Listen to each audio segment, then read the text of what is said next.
Hello class, this video will guide you through your Math Topic B quiz for this week. During your quiz, you are going to begin by having a second window open with this link on it. Then on Seesaw, you're going to go down to Add Response. I'm going to pretend to be a student. This is what your quiz is going to look like.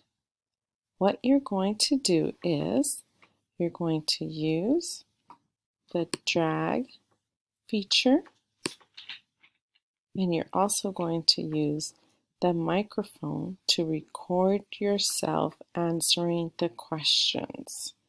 There is one page only for this assignment.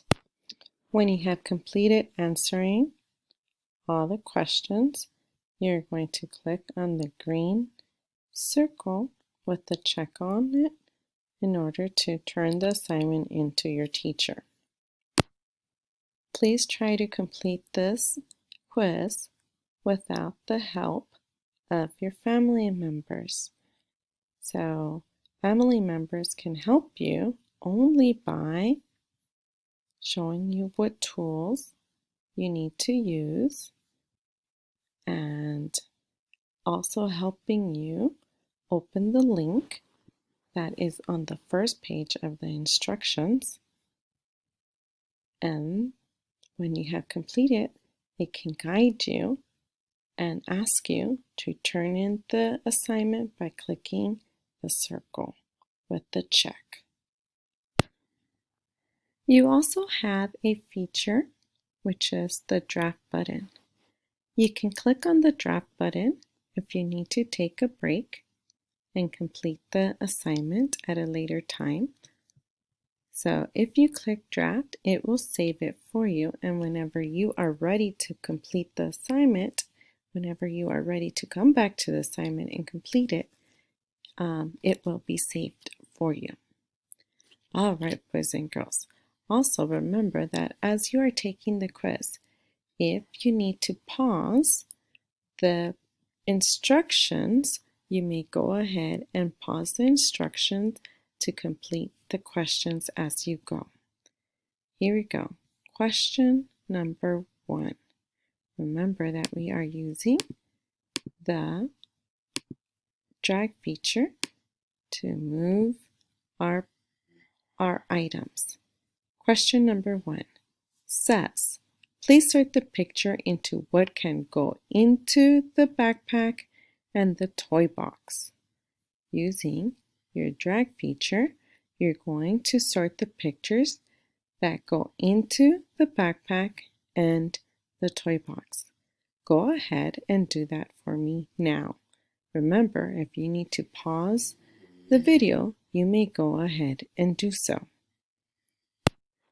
Now that you have sorted the items, you're going to use the microphone and you're going to use your words and explain how you decided to sort the pictures. Use the microphone and use your words and explain how you decided to sort the pictures. Remember that if you need to pause the video with the instructions, you may go ahead and do so you can record yourself. Go ahead and do that now. Our final question says, count the things that are in the backpack. How many objects are in the backpack? Go ahead and use your microphone to record yourself answering the last question, which says, count the things that are in the backpack. How many objects are in the backpack? Now, you have completed your test. You have completed this quiz. Remember to make sure that you are happy with all your answers. Then, go ahead and click on the green circle with the check on it to turn the assignment in to your teacher. Great job, my STEM thinkers. You did an awesome job. please go ahead and stop the recording, and then you may finish anything else that you have to do on Seesaw. Thank you.